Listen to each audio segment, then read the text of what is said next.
Muito boa tarde a todos e a todas.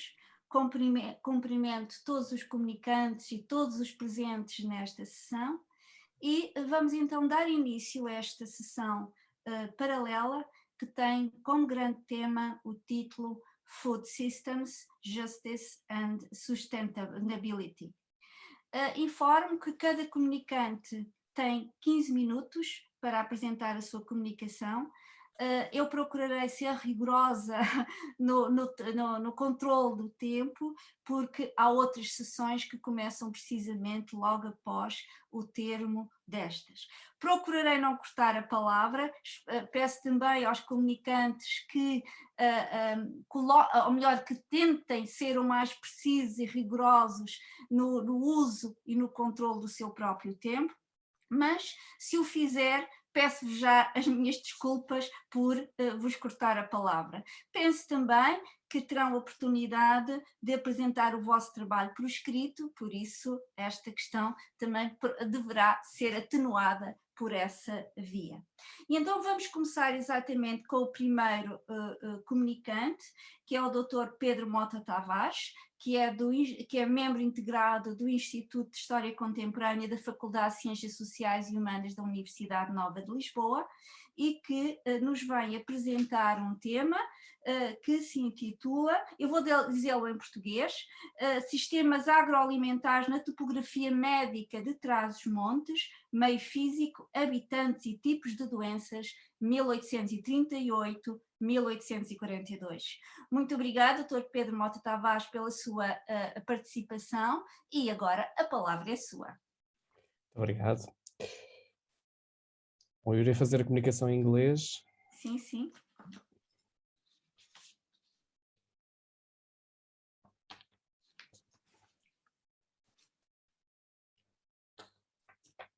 Conseguem ver corretamente a apresentação? Está tudo bem, doutor. Sim, está tudo bem. Bom, our paper focuses on the agricultural and food systems in the medical topography of Trás-os-Montes. Thus, it attempts to establish relationships between the physical environment, the inhabitants, and certain types of diseases in the first half of the 19th century. Passos Manuel, then Minister and Secretary of State for Kingdom Affairs, initiated the creation of the Council for Public Health in 1837 with the decree of January 3rd and the corresponding regulation of January 11th. Between 1838 and 1842, the so-called Anais do Conselho de Saúde Pública do Reino was a quarterly journal in which delegates from each district reported on the most common diseases and the most effective remedies. According to the general report in volume 3, corresponding to the first quarter of 1839, the Council for Public Health polled the delegates and all responded with both accurate reflections and illustrated notes. By combining advisory and executive functions, the Council for Public Health demonstrated autonomy and independence from government. Starting from the reports of the district delegates and legislation that focused on the population and the territory as objects of surveillance, analysis, and intervention, the technical and scientific discourse is thus linked to the new political administrative context on the territory and its environment in the first half of the 19th century. In the legislation published in 1838, public health is understood as a guarantee for the preservation of life and, as such, a natural right. The difficulties in the intervention of the state administrative apparatus are also understood, such as the lack of funds for the construction of cemeteries, as in some municipalities of the district of Vila Real. In the principles of medical topography, a summary description was given of the constitution of the inhabitants in each province, as well as the kinds of diseases connected with the nature of the soil and its atmosphere. Indirectly, the description of the composition of the flora was also possible with information about the so-called vegetal kingdom. In order to promote growth and to improve or eliminate local conditions detrimental to the health of the inhabitants, the local agricultural conditions and the character of the rural population were also described. Already and for the preparation of the Portuguese Sanitary Code, published in Volume 1, corresponding to the year of 1838, the Council for Public Health refers to the importance of bird surveillance. Thus, in both sections 1 and 2 of Chapter 2, the land boundaries are listed according to the organic part of the sanitary stations and their regulation.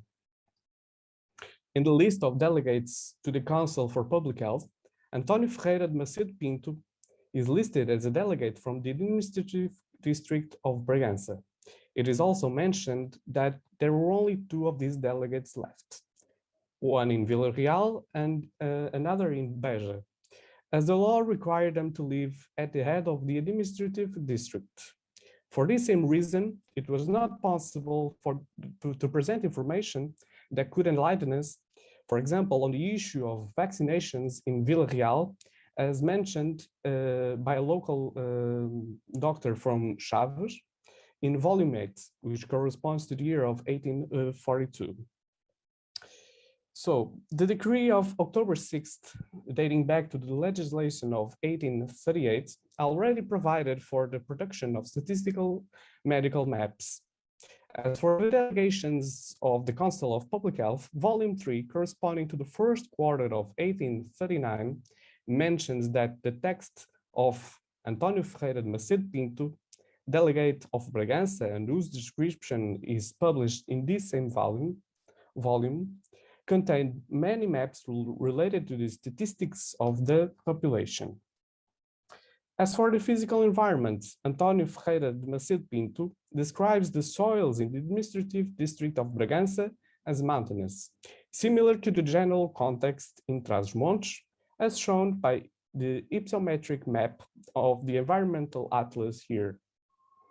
However, according to this doctor's reflections, there were also some flat areas in the province, as he himself has noted in the municipalities of Mirandela or even Vilariça. As about concerning the climate in the administrative district of Bragança, António Ferreira de Macedo Pinto says that it varies greatly throughout the year, meaning that it's very cold in the winter and very hot in summer. This health delegate also mentions that in winter there's a lot of water and humidity everywhere, while in summer there is very little of it, apart from what the river brings. The rivers, I should say. Now, if you look at the agricultural and food systems in the composition of the so-called vegetal kingdom, in the administrative district of Bragança, we find first that the city was almost treeless, meaning without trees, and that there were very few vineyards, breadcrops, and vegetables in its surrounding countryside, but also some elms. As for the flora, its composition was the same as in other northern provinces of the kingdom. However, there was one exception in the case of fruit trees, meaning the orange tree, which does not thrive in an irregular and extreme climate, as in the case of Trás-os-Montes. And the same might be said concerning the olive tree. There wasn't any diversity of species among the so-called stone fruits also, or even the luxury of orchards in other regions. The tuberous roots, which were used as food, are mentioned along with the vegetables for their essentially their good quality, although the main crop in these provinces was still the cereals. It is also worth mentioning that the great abundance of chestnuts, or even some almonds, or even almonds in some places, while the wine produced here was generally thin and weak. As for agriculture in Trás-os-Montes, it was generally in a remarkable state of backwardness, greater perhaps than in any other province of Portugal. According to António Ferreira de Macedo Pinto, this reflection was based on the observations he had made throughout the years, but above all on what he had read in a previous memorandum published in 1827 and entitled "View," in English, view of the current state of the agriculture in Trás-os-Montes. The inhabitants had what was called a nervous temperament, and the diet of the peasants was based on vegetables, but also on pork and some dried fish, meaning sardines, squid, and cod, which was generally of very poor quality, and so they describe. Considering the proximity to the land borders with Spain, the cuisine was very much in line with the Spanish tastes and the use of various spices, especially peppers. Wine was also the most common drink at this time.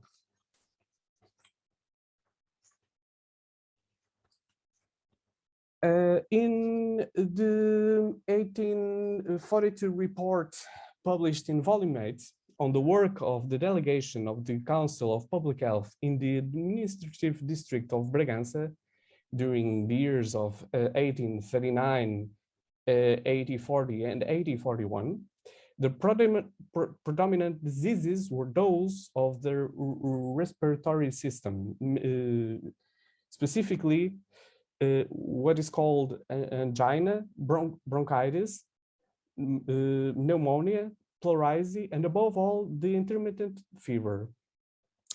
As António Ferreira de Macedo Pinto stated on October 25th of the year of 1842, it was enough to consider how wet or dry, cold, and the great and rapid variations in the atmospheric conditions affected our organism. So the presence of such causes of disease had here a simple and natural explanation, namely the topographical situation towards the frontier and the great mountain ranges where snow lay most of the year. To this was added the great height above the level of the sea and the absence of vegetation on the mountains, which were mostly metallic and therefore bare or produce only undergrowth. Poverty and the careless character of the inhabitants were also mentioned as reasons. According to the reading of the so-called Anais do Conselho de Saúde Pública do Reino, biophysical aspects, meaning the nature of the soil, the climate, and the composition of the flora, are emphasized in the characterization of the agricultural and food systems, without forgetting the relationship between the physical environment itself and the inhabitants as explanatory causes, as explanatory causes for certain types of diseases. The contribution, we should say that the contribution of technical and scientific discourse to the problems of environmental justice and sustainability, having as a background the new political administrative context in the first half of the 19th century, is very much based on the perspective of the central policy of modernization and economic development. So both the control of the territory and its environment and the notion of backwardness of concerning the agriculture in Trás-os-Montes are in fact based on the profitable exploitation of on a large scale agriculture, ignoring the many different biophysical conditions. So the composition of these elements also stands out concerning this subject, especially when compared to other richer and more developed European countries. Finally, the human resources of the public health, the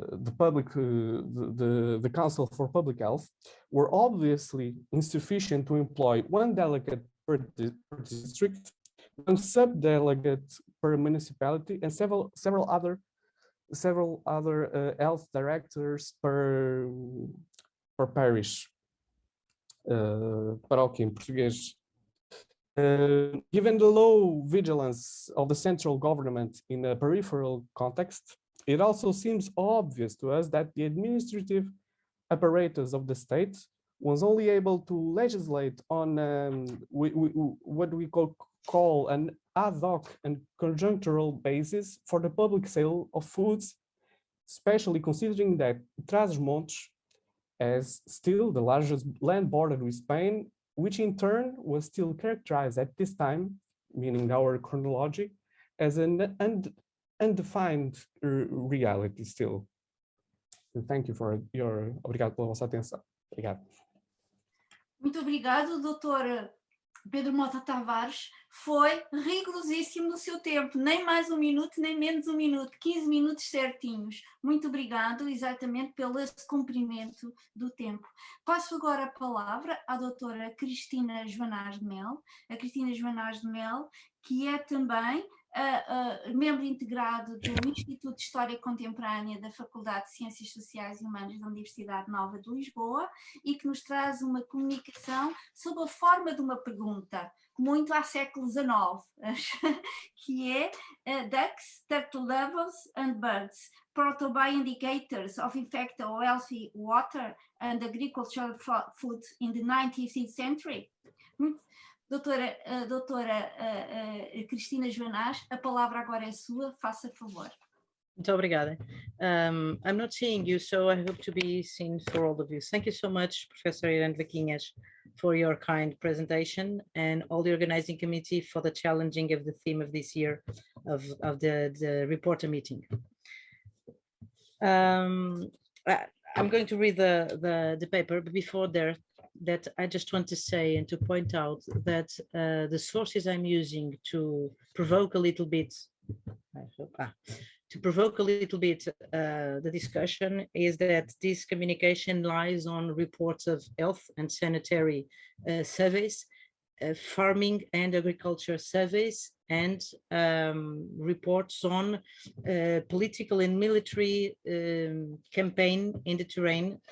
Cristina, só um momento, ponha sobre a forma de expandir exatamente o seu... assim, exatamente, obrigada. The sources will be based on territorial reports, most of them. In Portugal, the subsistent crisis was a reality that crossed all 19th century political concerns. The topic was recurrent in Parliament from the 1830s onwards. The lack of cereals to supply the population was a major issue. Internal production of breads and vegetables were cycled and repeatedly insufficient. Furthermore, these food items were often destroyed by frost, floods, and natural pests. Adding to this calm of destruction, outbreaks of different epidemics of cholera, typhus, and yellow fever, malaria, reached a paramount scenario of horror, occurring furthermore in very short time and prolonged cycles, as in the slides. Intermittent fevers, malaria again, kept on outbursting almost every summer in areas surrounded by stagnant waters since 1861 to 1887. But in 1884, something even worse occurred. An outbreak of cholera occurred in Madrid, influencing widespread and contamination of people and cattle across the water basin of Tagus River, which in its main course runs on 1,086 kilometers long, crossing an amazing area of the Iberian Peninsula. Outbreaks of different epidemics of cholera typhus and yellow fever had occurred earlier in the first half of the 19th century. And this is something that we need to clarify, the geography of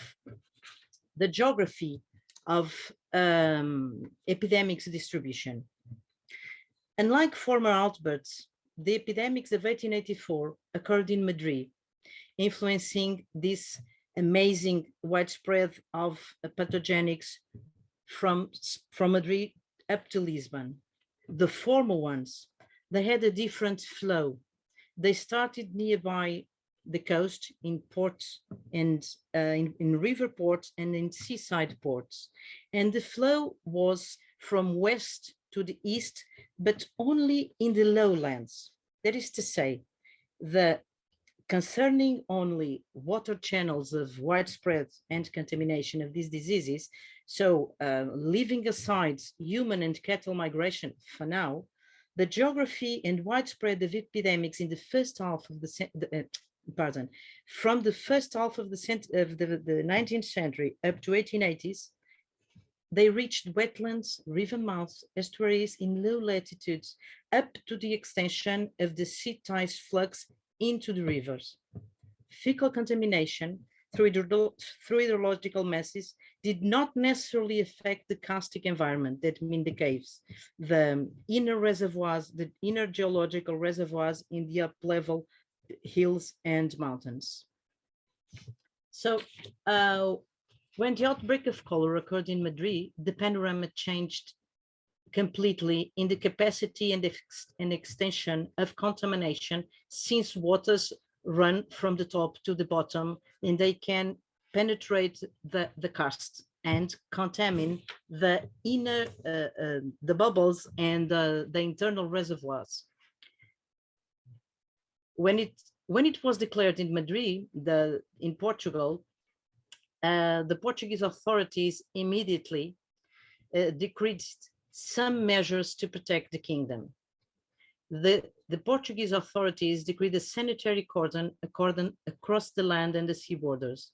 Between 1885 and 1886, lazaretos, hospitals, ghettos for quarantines, were reopened and guarding patrols were reinforced across inland and the sea borders against smuggling and illegal immigration, both from sick people and animals, which were already migrating to Portugal since 1884.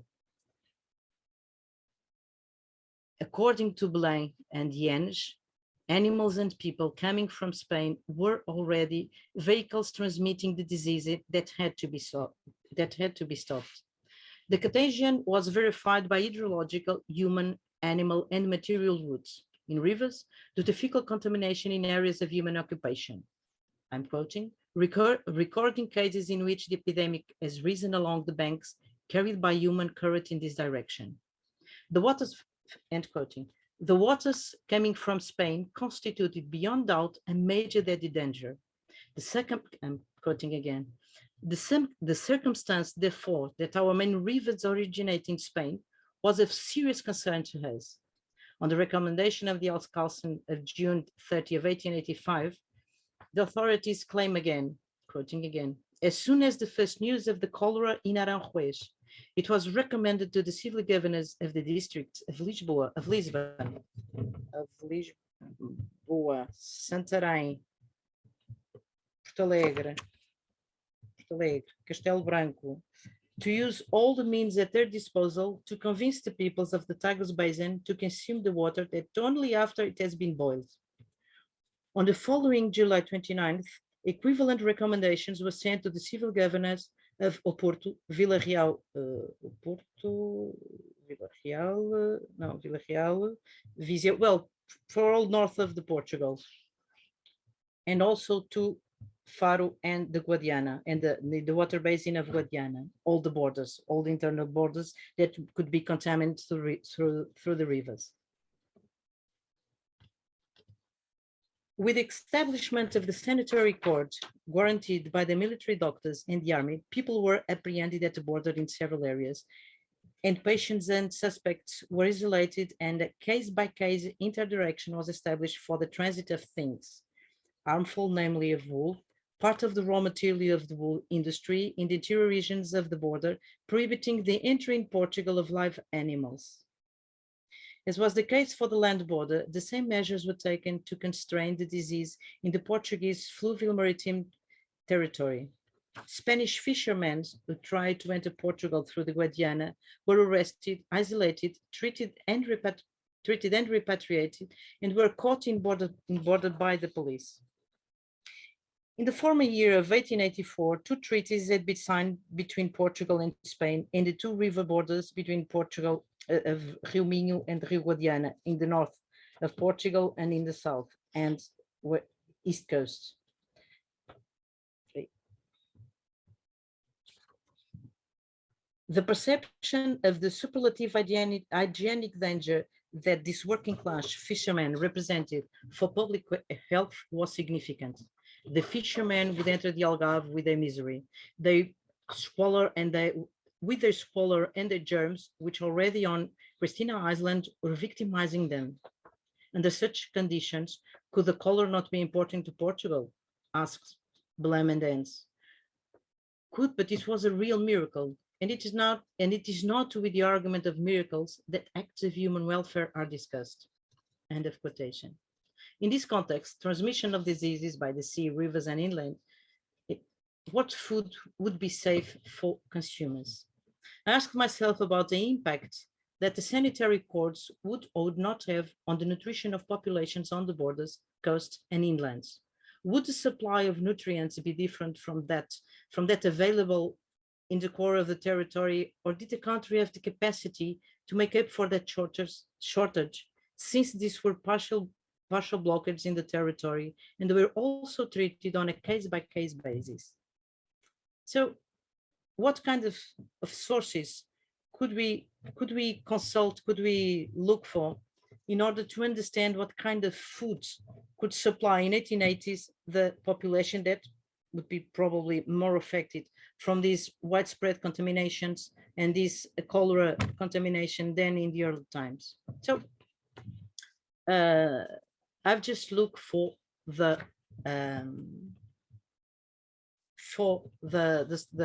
sanitary reports, and I was looking and I was thinking if birds fly and if non-farmed animals can move, if they would not die in some areas of the country, could be a good spot to look for, as a good idea, as they would become a good indicator of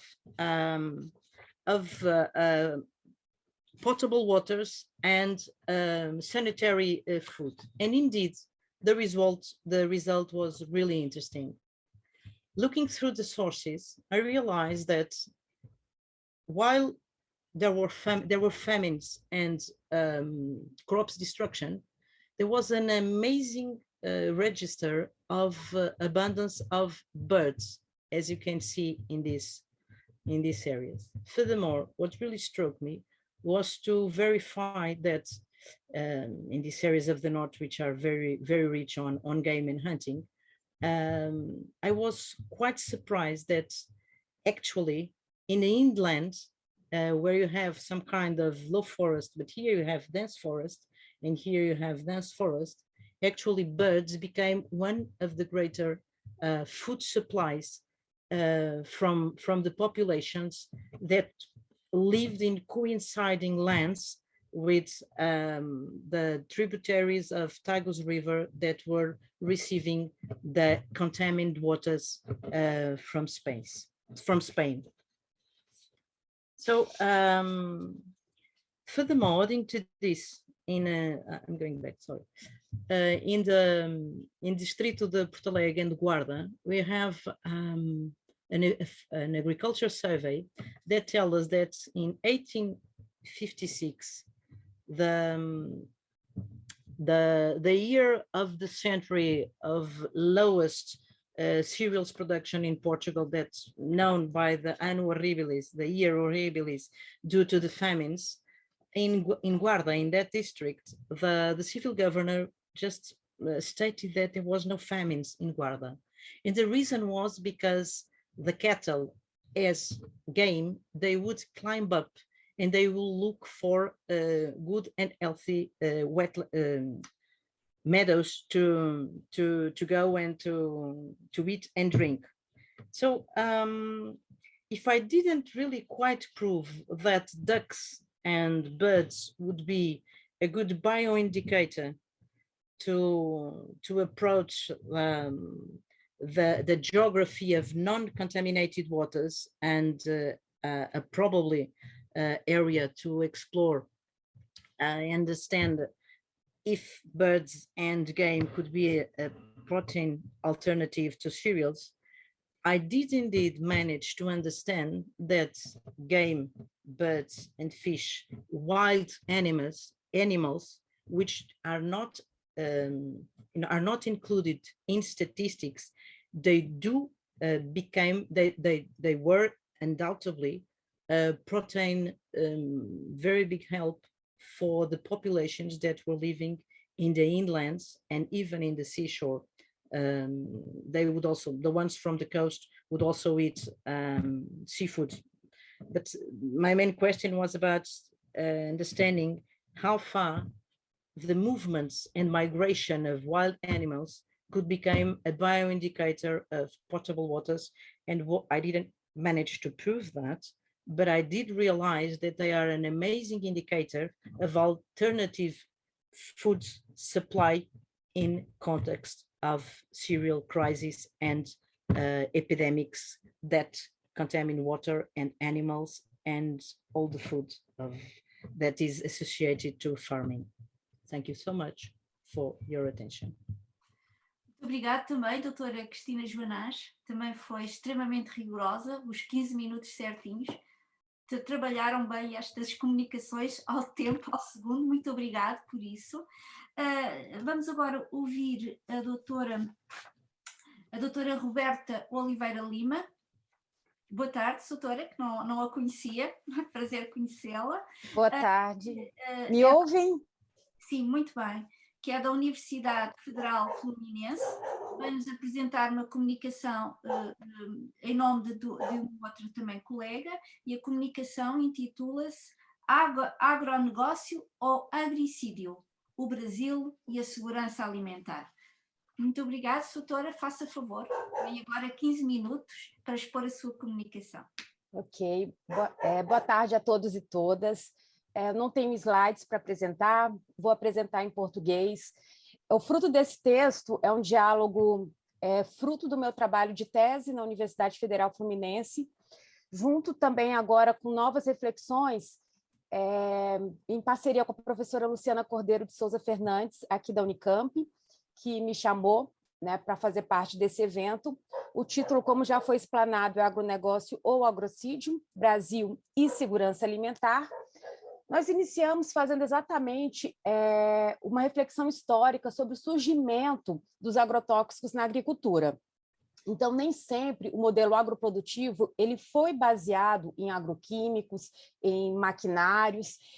Lendo uma parte do texto aqui, para que eu também possa seguir no tempo regulamentar, eu vou fazendo algumas inserções de comentários. Então, nós começamos o nosso texto falando sobre o seguinte: a relação do homem com a natureza e as formas de produção de alimentos sofreram drásticas mudanças ao longo do tempo. Particularmente, até a Segunda Guerra Mundial, a história da produção de alimentos foi marcada por uma evolução lenta.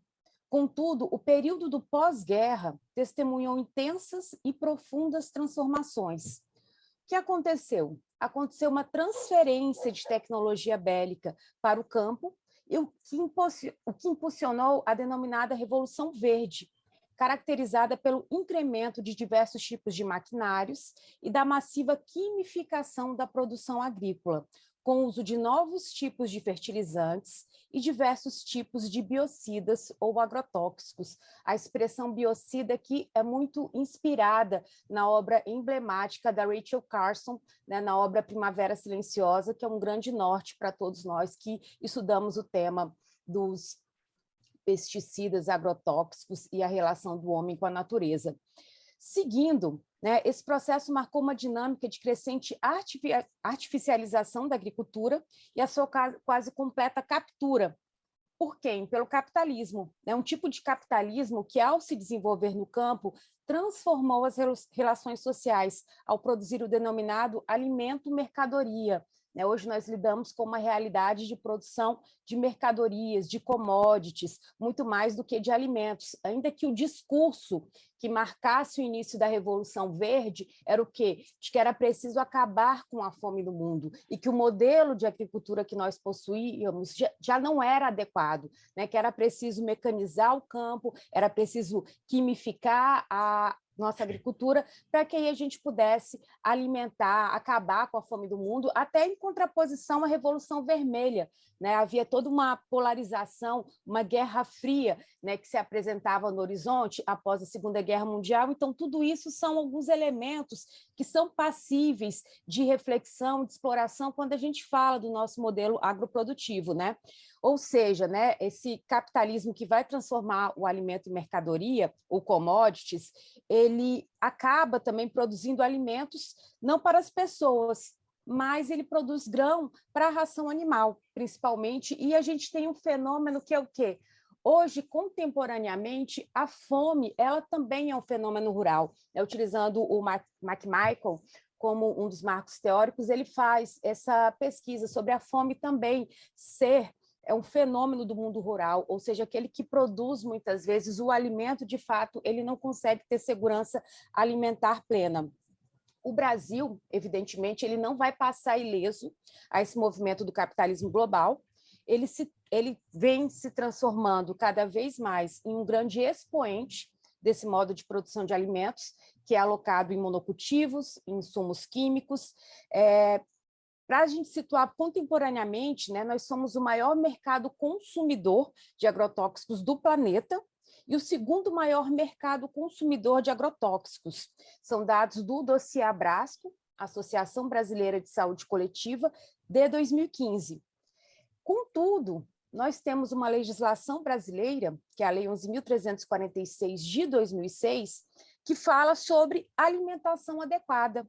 Ela fala que é um direito, garantir a alimentação adequada é um direito fundamental do ser humano, inerente à dignidade da pessoa humana, indispensável à realização de direitos que já estão consagrados na Constituição Federal Brasileira. Inclusive, o direito à alimentação ele é um direito social, expresso no artigo 6º da nossa Constituição Federal. Mas temos uma realidade fática que é divergente, infelizmente. Outro grave problema é que a gente tem vivido o quê? Uma grave e comprometedora insegurança alimentar para gerações futuras, não só gerações presentes, mas futuras, que precisam lidar com todo um passivo ambiental gerado pelo uso interno de agrotóxicos já banidos em outros lugares do planeta. O Brasil ele tem essa característica, nós não banimos ainda agrotóxicos já banidos em outros países. O que nós não fizemos ainda também? Nós ainda continuamos com a pulverização aérea de agrotóxicos, que tem um grande problema de deriva, dependendo da região do país, onde a temperatura é muito alta, muitas vezes esse agrotóxico, antes de cair no chão, ele também acaba se transformando em fumaça, sendo levado pelas correntes aéreas. Então, a gente enfrenta ainda problemas que já foram superados em outros países e que não foram superados por nós brasileiros. Outro problema são os acidentes. Temos casos noticiados no Brasil de pulverização que acontece em comunidades indígenas, em comunidades no entorno de populações assentadas em busca de terras para a produção. Muitas vezes, o que a gente tem é o quê? A utilização do agrotóxico como uma arma química, por parte do setor produtivo rural brasileiro. Seguindo, temos também, falando desse comprometimento das presentes e futuras gerações, cidades onde 100% do leite materno está contaminado por agrotóxico. Temos uma cidade chamada Lucas do Rio Verde, no estado do Mato Grosso, onde em 2016 foi feita uma pesquisa pesquisadora Daniele Palma, onde 100% do leite materno estava contaminado com resíduos de agrotóxicos. Temos a realidade de bebês hoje chamados de bebês pré-poluídos. Eles já nascem com uma carga de agrotóxicos muito grande em seus organismos. Então, essa é a realidade do agrobusiness brasileiro, da população brasileira, um breve cenário da nossa segurança ou insegurança alimentar. E, aliado a isso, alguns autores, como Mitidiero, eles falam que a gente sofreu um agrogolpe em 2016, com a deposição da então presidenta eleita Dilma Rousseff e a atuação da bancada ruralista, que é extremamente poderosa no Brasil. E o que nós temos hoje? Quando fechamos esse resumo, desde o início do governo Jair Bolsonaro, nós já tínhamos 1.259 novos produtos agrotóxicos registrados no Brasil. No dia 6 de outubro, semana passada, já havíamos passado a barreira de 1.400 novos produtos agrotóxicos registrados no Brasil, em pouco mais de 2, fechando 3 anos do governo Jair Bolsonaro. Por fim, a gente vai acrescentar a esse cenário envenenado o surgimento da pandemia da Covid-19 e a potencial relação com o surgimento de diversas pandemias.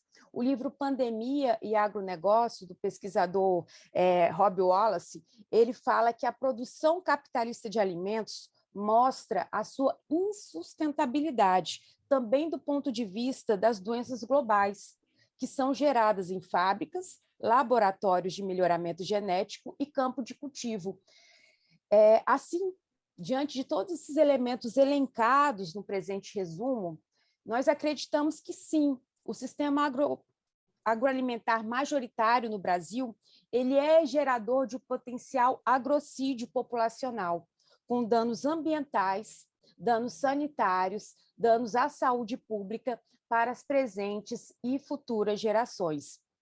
Então, essa seria a nossa proposta. O termo agrocídio, ele é inspirado em uma fala da doutora Vandana Shiva, no ano passado, em um fórum sobre segurança alimentar, e tem relação também com uma espécie de imperialismo agrotécnico produtivo feito por algumas dessas grandes empresas, muitas delas situadas na Europa ou nos Estados Unidos, enfim, no norte global, e que tem se instalado de forma muito poderosa no nosso país. Então, temos um cenário preocupante, um cenário que é fomentador de mais discussões, de mais elaborações e de mais pesquisas. Muito obrigada.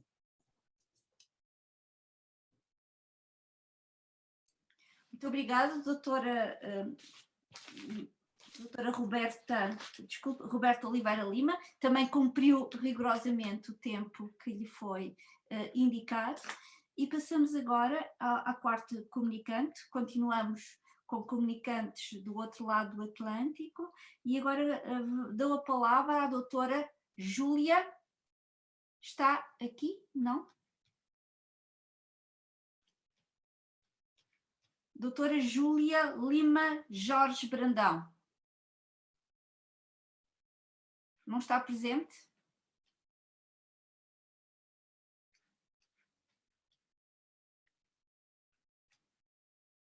Nesse caso, se a doutora Júlia Lima Jorge Brandão não está presente, passamos ao próximo comunicante, que é o doutor Santiago Silva de Andrade, da Universidade Federal da Rondônia.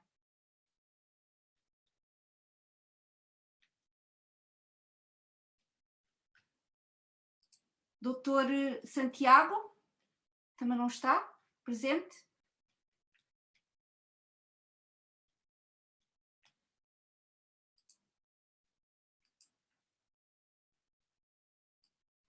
Bem, então nesse caso, penso que já não temos mais nenhum orador presente. Gostaria de colocar,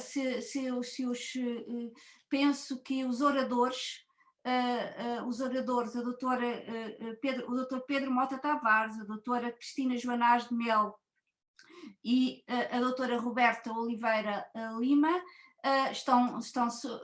podem realmente responder a questões que lhe possam ser colocadas, uma vez que os 2 outros oradores desta sessão não estão presentes. Para já não há aqui nenhuma questão no bate-papo, não sei se alguém quer efetivamente colocar alguma questão, estejam à vontade para a fazer. Vamos esperar então uns minutinhos para alguma questão que queiram colocar aos oradores. Muito obrigada.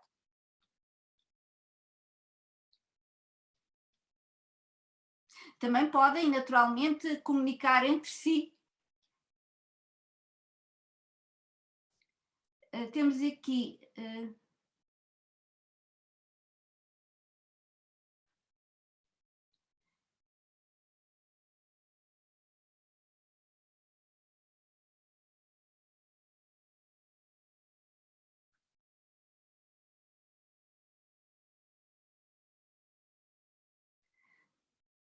creio...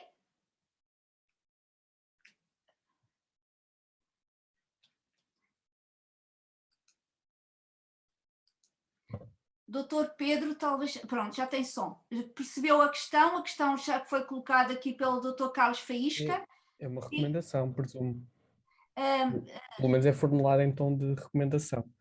Sim, mas sim. Se pode, exatamente. Sim, mas é muito pertinente.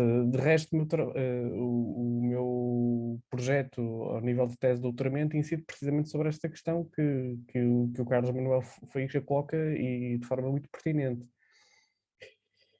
E eu também conheço, portanto, esta base de dados, mas eu acho que não abrange a cronologia que eu tratei. Pois, já extravasa um bocadinho.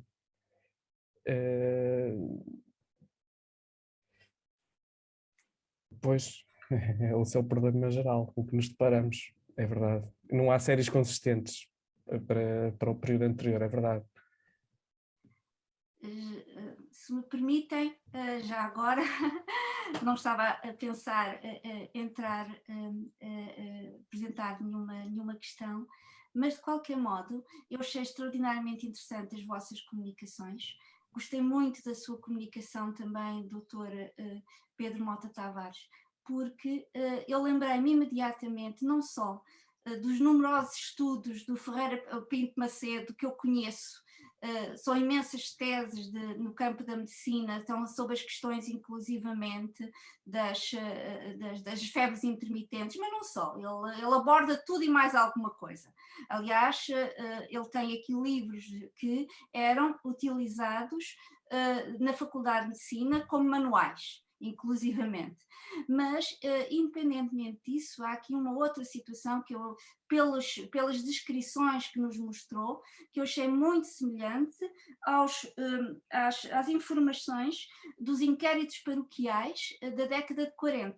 Há numerosos inquéritos paroquiais, sobretudo eles são muito publicados para todo o Minho, não para Trás-os-Montes, mas seria de ver onde é que eles se encontram, e os relatórios que são apresentados pelos párocos para cada freguesia têm muitas semelhanças, mesmo inclusivamente na caracterização psicológica dos seus paroquianos, muito semelhantes exatamente àqueles que são aqueles que nos apresentou. É sanguíneo, é isto, come aquilo, come não aquele, que aqui come-se muito isto, aqui come-se muito pouco aquilo. Portanto, esses inquéritos paroquiais para cada localidade têm muitas semelhanças. Foi aquilo que mais me chamou a atenção, foi a similitude entre aquilo que nos apresenta estes relatórios e esses inquéritos. E eu, naturalmente, que a minha pergunta inicial foi esta para mim própria: será que ele não se baseou exatamente nos inquéritos paroquiais que foram feitos? Que foram previamente feitos? É uma questão que penso que também poderá colocar, porque a terminologia, a forma como são feitas as características, se ler esses inquéritos, e eles estão muito publicados para a zona de Guimarães e para o Minho, através de uma revista que eu agora não me recordo o nome dela, não, até nem sei se não é a revista mesmo de Guimarães, e que tem essa similitude. Gostei muito também da comunicação da doutora Cristina Joanás, achei-a extremamente interessante e, sobretudo, aquilo que me chamou também a atenção foi a forma como lê neste momento o prolongamento das epidemias, a forma como segue as epidemias, tomando como exemplo o caso da cólera de 1884 e os relatos que eram feitos da época. A importância dos rios, da água na transmissão exatamente de determinadas epidemias. E isso leva-nos exatamente a pensar, mas no fundo é a sua questão, como é que a água a transmitia. No fundo é um bocado isso que achei muito interessante, sobretudo agarrando em documentos do século XIX, não é? E ver, e a pergunta que atualmente faz, desculpem-me, eu não estava a pensar fazer comentários ou fazer exatamente qualquer questão, mas no fundo agora fiz duas questões um pouco inesperadamente e sem contar com elas. Muito obrigada. Não sei se querem responder a alguma das questões que eu, para o Dr. Pedro ou a doutora Cristina Joanás. Eu agradeço o comentário. Aquilo que a mim me intriga não é só a contaminação das águas, mas é a contaminação das águas e a descontaminação das águas. Porque a contaminação fecal não é contaminação química. Isto parece um óbvio e um comentário muito elementar, mas tem consequências grandes. E no caso da Península Ibérica é só a maior bacia hidrográfica que está a ser contaminada a partir depois da migração das pessoas e do gado. E isto pode tomar umas proporções muito grandes e possivelmente a cura e a solução da contaminação é a própria torrencialidade. Como as águas são varridas com correntes torrenciais, dado o regime pluvial da Península Ibérica, é possível que mais do que os cordões sanitários tenha sido a própria água a limpar a água contaminada para o mar. Se a água se houver penetração no ambiente calcário, no ambiente kárstico, contamina internamente as águas. Se forem chuvas pluviais, como acontece no Douro, a contaminação é menor, porque não tem bolsas internas de penetração das águas no nível kárstico, isto é, nas bolsas de água potável que nós bebemos. Portanto, em função da própria geologia, nós conseguimos perceber qual é o comportamento da natureza a erradicar esta doença, ou a ajudar a erradicar esta doença. E tudo isto veio a partir do voo dos pássaros, literalmente. Onde é que eles não morrem? As aves migradoras vão daqui para o Quénia, isto é, têm uma bolsa de nidificação de milhares de espécies nos nossos estuários, mas sobretudo do Tejo, que é uma reserva mundial, e voam na altura própria, depois de estarem aqui 6 meses a pôr os ovos e depois a chocá-los, saem daqui para o Quénia. São movimentos milenares, mas em determinadas circunstâncias podiam ter adotado ou as rias do Algarve ou a ria de Aveiro. E tanto quanto se percebe, os pássaros continuam no estuário do Tejo. Então, quais são os mecanismos de limpeza da água que a natureza nos revela para que os animais que a consomem não adoeçam e quais são as zonas onde eles morrem para nos podermos afastar delas? Continuo com a pergunta em aberto. Isto levou-me a perceber qual é o movimento do gado e das pessoas e à procura da informação que há sobre contaminação dos recursos hídricos e a sua descontaminação. Foi por aqui. Não consigo fazer nada com os patos. Sim. Doutora, quer também dizer alguma coisa? Com certeza. Parece-me de facto que a reflexão do médico António Ferreira de Macedo Pinto, que se limita um pouco a replicar versões anteriores, portanto, aquilo que me parece é que existe, relativamente, por exemplo, concretamente a Trás-os-Montes, há uma tese que perdura e que tem ramificações históricas e historiográficas, que é esta tese persistente do atraso, o argumento da não modernização como fator precisamente de atraso, não só agrícola, mas como económico, e que, se for analisado de uma perspectiva transfronteiriça, vamos ver que é muito próximo aos discursos, por exemplo, que são produzidos no interior da Galiza, ou seja, que se baseiam sobretudo na exploração lucrativa da grande lavoura, perante a incapacidade de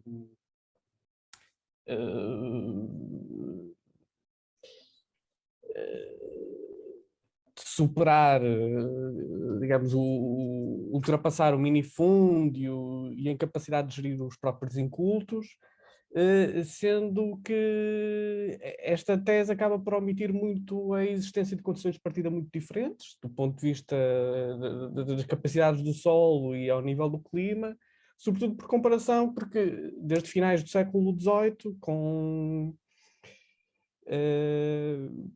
os textos económicos da Academia Real das Ciências de Lisboa, persiste muito esta ideia, mas é sobretudo por comparação com outros países, com França, ou seja, com países que têm condições de partida muito diferentes, onde se destaca naturalmente a composição dos elementos biofísicos. Outra questão que também não é muito abordada são os proventos económicos, não só económicos, mas materiais diretos, não tributados e que, obviamente, pelo facto de não serem tributados, são ocultados portanto, não são alvo de vigilância por parte do Estado e que, no caso concreto de Trás-os-Montes, assumem em particular preponderância, uma vez que provinham das montanhas, e sendo Trás-os-Montes maioritariamente constituído por um terreno montanhoso, quer dizer, estou a falar de argila, lenhas, barro, que à partida não sabemos que proventos económicos que advinham destes bens, que não eram tributados e que geralmente se encontravam em espaços de usufruto comum. Espero ter sido capaz de responder, não divergindo muito. Muito obrigada, Dr. Paulo. Temos aqui também algumas questões. A doutora Roberta já viu aí no chat. Sim, faça favor. Ok, eu só fiquei com dúvida o que significa a expressão arramada. Arramada é dúvida? Não está aqui, não vejo aqui isso. Aqui, sinceramente, fiquei arramada com o que denomina de agrocídio. Arrasada. Eu fiquei É exatamente, muito incomodada. É um bocado... eu pensei que era alguma dúvida em relação. Eu pensei, será que é uma expressão do português de Portugal que eu desconheço? Me desculpe. Não, mas tem aqui algumas questões que são dirigidas. Já leu? Não, vou ler agora. Sim. Vê a possibilidade de uma aliança entre os camponeses pobres e os indígenas. A indígena? Se o agrocídio está a ler? Agora estou. Bom, então, obrigada, Marco, pela pergunta. Em relação às pesquisas que eu tenho feito, eu posso passar depois até o livro da tese, onde eu exploro alguns temas, né, agrotec ou agrotóxico. Eu faço um estudo de vários temas sobre isso. Sobre a possibilidade da aliança entre os agricultores mais pobres, os povos indígenas, enfim, todos aqueles que são invisibilizados, que sofrem injustiça ambiental.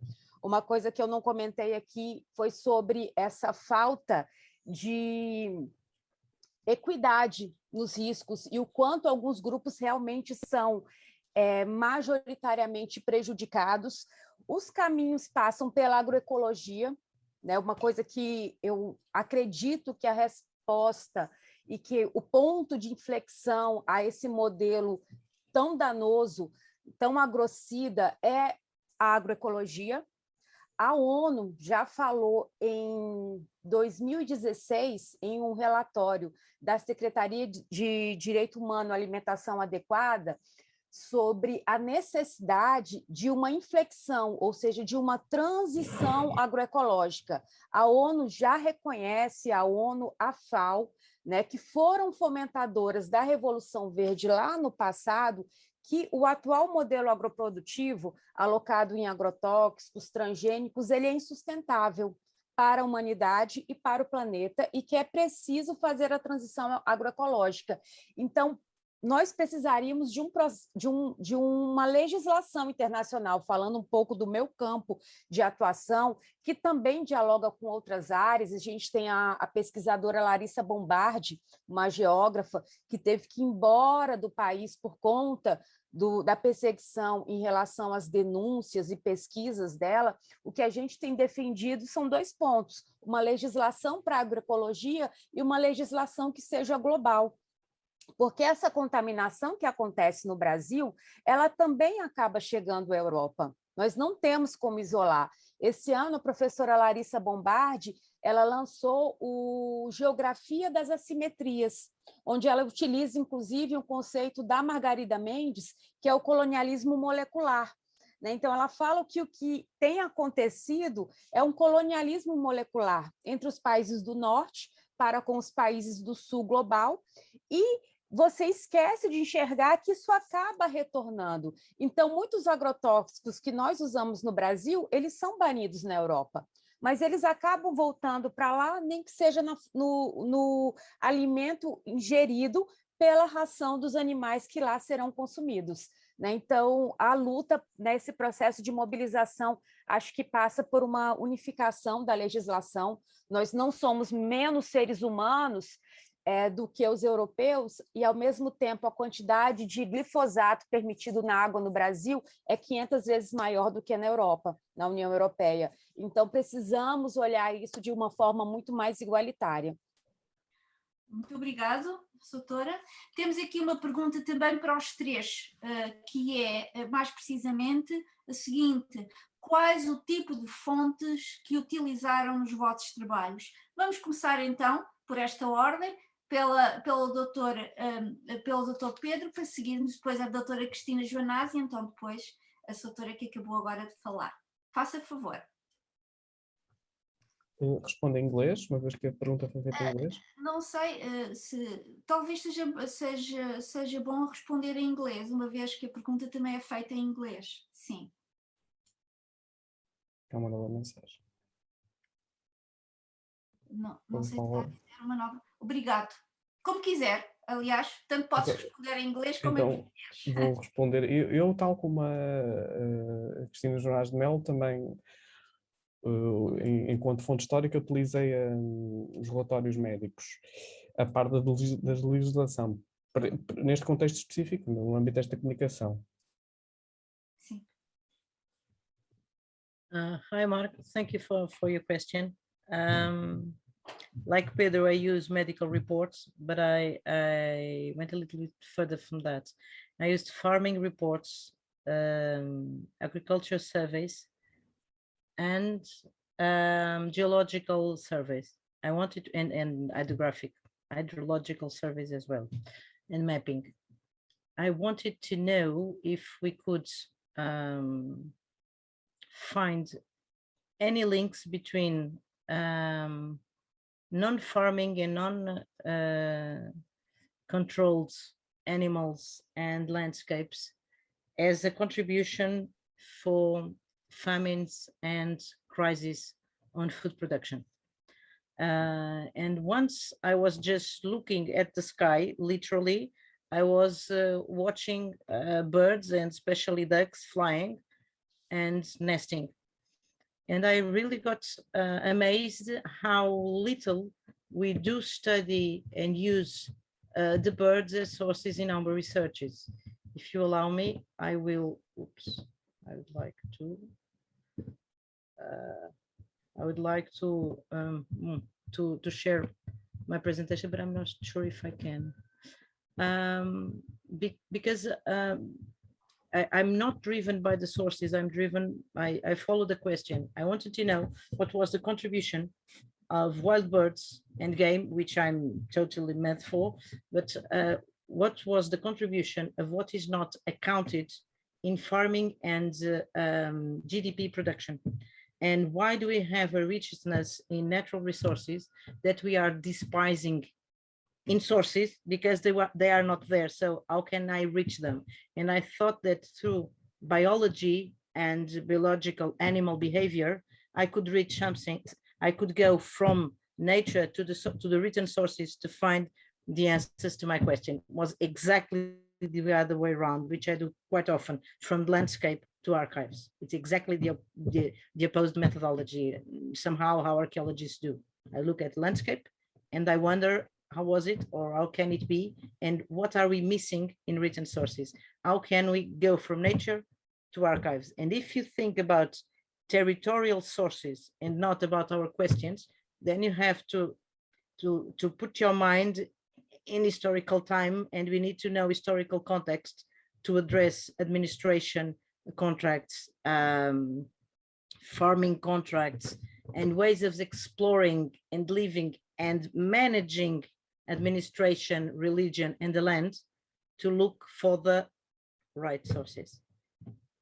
There are two layers: nature, from nature to archives, and considering archives, how to look for them. You really need historical context to understand who was occupying the territory, the land, the landscape. Muito obrigada, doutora Cristina Joanás. Doutora Roberta Oliveira Lima. Fontes, né? Nos meus comentários eu já tinha mostrado algumas coisas, né? Falei da professora Larissa Bombardi, para esse trabalho especificamente do agrocídio, e a geografia das assimetrias dela é muito importante. Tem o Borg também, o Robbie Wallace.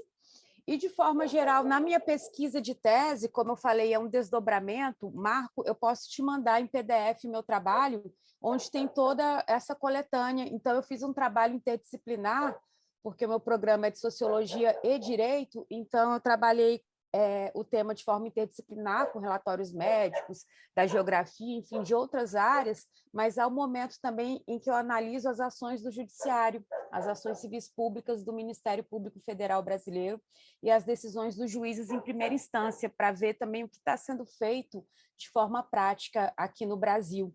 Então, tem uma coletânea bem grande e tem a parte internacional. Temos relatórios da ONU, temos o Tribunal Monsanto, que foi um tribunal de opinião que aconteceu em Haia em 2016, que reuniu Vandana Shiva, alguns outros nomes. Então, tudo isso está lá e eu posso te mandar. Se quiser deixar um e-mail, alguma coisa, fica até mais fácil. Tem um compilado grande de coisas e alguns artigos recentes, né? A gente continua pesquisando, escrevendo sobre o tema. Muito obrigada. Se me é permitido também um comentário acerca de fontes, situações em que de vez em quando encontro muita coisa, não é? Eu acrescentaria também duas coisas que me parecem importantes para o caso concreto dos dois primeiros intervenientes, que são as dissertações magnas da Faculdade de Medicina e das escolas médico-cirúrgicas, que têm às vezes muitas informações e com temas muito específicos nestas áreas, e também falaria dos processos judiciais, sobretudo os processos comerciais sobre contaminações, e são muito comuns. Agora é difícil, tem que se procurar, não é? E procurar processos judiciais por vezes é complicado exatamente nos arquivos, mas há muita informação e às vezes encontram-se imensas coisas que, inesperadamente, que nós não estávamos exatamente à espera e que nos dão muitas informações sobre contaminações de águas, sobre contaminações de solos, de diversas maneiras, e que poderão também ajudar nessas problemáticas que foram as vossas problemáticas que trouxeram hoje aqui. É apenas uma chega, mais nada. Funciona como tal, funciona apenas como tal. Não há mais questões a colocar? Eu teria uma para a Roberta. Posso? tratando-se o Brasil de uma imensidão de terreno e de uma imensidão de gente, a segurança alimentar na alimentação processada eventualmente consegue ter uma escala ou um horizonte de controlo minimamente possível. Como é que é com a comida não processada? Quais são as políticas para garantir segurança alimentar na comida não processada? Ótimo. Obrigada, professora Cristina. Nós temos vivido um apagão. Nós tínhamos o Sistema Nacional de Segurança Alimentar. Essa lei que eu falei, que é 11.346, ela conseguia acompanhar, junto com alguns outros programas, e principalmente com o Conselho Nacional de Segurança Alimentar, um pouco desses alimentos, tanto os ultraprocessados como os alimentos in natura. No atual momento, aliás, desde que o atual presidente assumiu o governo, ele extinguiu esse Conselho Nacional de Segurança Alimentar, o CONSEA, que se chama, ele foi extinto. Então, esse controle que era feito de forma paritária entre sociedade civil organizada e poder público na esfera federal, ele acabou. Em alguns estados, ele continua a acontecer, mas está muito enfraquecido. Junto a isso, tínhamos políticas que acompanhavam, por exemplo, os resíduos de agrotóxicos nos alimentos, mas tudo isso vem sendo cada vez mais apagado. E a gente vive no Brasil atualmente uma situação muito paradoxal, porque ao mesmo tempo que o nosso PIB ele está em alta por conta das exportações motivadas pelo agronegócio, pelas commodities, nós temos a pandemia da fome que nos chegou, né? 20 milhões de brasileiros atualmente estão em situação de insegurança alimentar grave, então não tem chegado nada aos pratos dos brasileiros, a alimentação está muito cara, então a gente não está conseguindo ter alimentação. Então, a gente saiu de uma situação onde a gente conseguia acompanhar minimamente essas contaminações para uma situação onde 10% hoje das pessoas está em insegurança alimentar grave e mais da metade da população brasileira sofre algum tipo de insegurança alimentar no atual momento do país. Então, a gente vive um momento de muito desmantelo também de todas as políticas, sejam de segurança alimentar, de controle, atrelado a isso, uma exponencial liberação de novos agrotóxicos, mais de 1.400. 20 milhões foi isso? Sim, insegurança alimentar grave. Grave, não tem nada. As pessoas estão comendo no Brasil, não sei se vocês têm acompanhado pelos noticiários, eles estão vendendo, né, osso de boi, carcaça de peixe, o gás está num preço altíssimo, a nossa política ela é toda atrelada em dólar, então isso está caríssimo para o brasileiro, junto com a pandemia, que já agravou a situação de segurança alimentar no mundo, né? No Brasil, isso foi exponenciado pelo fato de que a nossa política de tanto o agronegócio, que torna muito mais lucrativo exportar do que vender para o mercado interno, então ficou tudo muito caro. O gás de cozinha está caríssimo porque a nossa política é atrelada ao dólar, então é uma situação muito dramática, muito, muito dramática que o Brasil tem vivenciado. Nós saímos de um momento onde nós estávamos preocupados com o agrotóxico no alimento para um momento agora onde nós estamos preocupados porque uma grande parcela da nossa população não tem o que comer. Não há mais questões a colocar, de modo que querem colocar alguma questão de algum modo? Não? Então, nesse caso, também estamos no tempo, não é? São 6h30. Muito obrigado pelas vossas comunicações, felicito-vos pelos temas interessantíssimos que nos trouxeram e até uma próxima oportunidade. Vamos então encerrar os trabalhos e vai continuar agora uma outra sessão. Muito obrigado pela vossa presença e mais uma vez os meus sinceros parabéns pelas vossas comunicações.